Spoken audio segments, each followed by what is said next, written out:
Hello বন্ধুগণ, সবাই কেমন আছেন? আলহামদুলিল্লাহ খুব ভালো আছি। বাড়ি থেকে অনেক অনেক দূরে চলে আসছি। ডাকাতিয়া নদীর পাড়ে চলে আসছি। ডাকাতিয়া নদী পার হয়ে আমার ফুফুর বাড়ি মানে আমার বোনের শ্বশুর বাড়ি ২ জায়গায় মানে একই জায়গায় ২ জনের শ্বশুর বাড়ি। আর এদিকে দেখেন এত সুন্দর দৃশ্য। এইদিকে মানে নদীর পাড়ে এটা হচ্ছে আমাদের চাঁদপুর জেলা ফরিদগঞ্জ থানায় পড়ছে। ওইদিকে নারকেল, সুপারি, তাল গাছের বাগান আর মেহগনি বিভিন্ন গাছের বাগান। এদিকে জঙ্গল বেশি। আর এদিকে কি হয়েছে আমরা কি জন্য দাঁড়ায় রয়েছি জানেন? এদিকে আমাদের সিএনজি নষ্ট হয়ে গেছে। আর আমাদের সিএনজি অন্য সিএনজি ওয়ালা ভাইরা জিজ্ঞাসা করতেছে যাবেন ভাই যাবেন আপা যাবেন আপা, আমরা বলতেছি না ভাই যাবো না, আমাদের সিএনজি তো ঠিক কখন করবে সে অপেক্ষা করতেছি। এদিকে আমি আপনাদের সাথে শেয়ার করার জন্য এই এত সুন্দর দৃশ্য গুলো তুলে ধরার জন্য চেষ্টা করলাম। আর এদিকে সামনের বাড়িটা এত সুন্দর লাগছে আমার কাছে। অবশেষে আমাদের সিএনজি ঠিক হয়ে গেছে আর আমরা সবাই উঠে পড়লাম।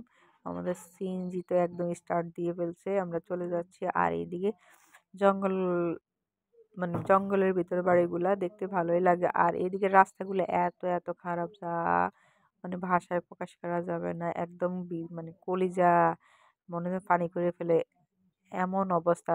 মানে কি বলতাম মানে ঝাঁকড়াইতে নেয় এই অবস্থা, এমন রাস্তা ওদের। এদিকে সবকিছুই ভালো লাগে কিন্তু রাস্তা আর ভালো লাগে না। অবশেষে আমরা চলে আসছি আমার ফুফুর বাড়িতে যাচ্ছি। এটা মানে এটা হচ্ছে পুরান বাড়ি।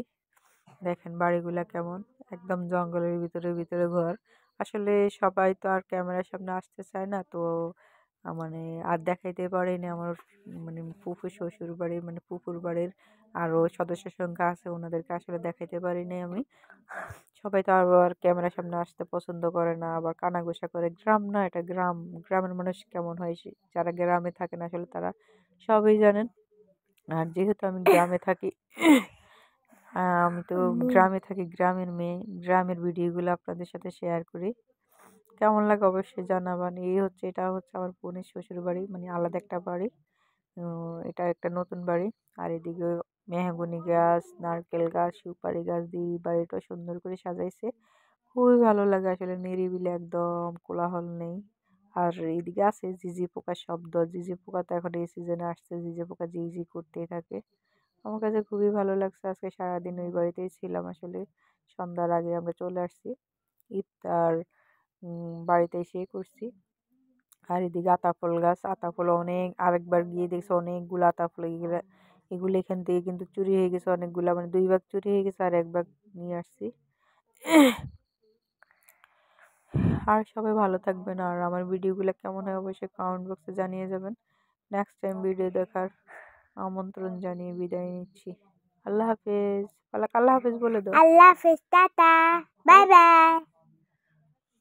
বলে আমার আম্মুকে সাপোর্ট কইরো, ভালোবাসা দিও। আমার আম্মুর সাপোর্ট করে ভালোবাসা দিও। টাটা, আল্লাহ হাফেজ। টাটা।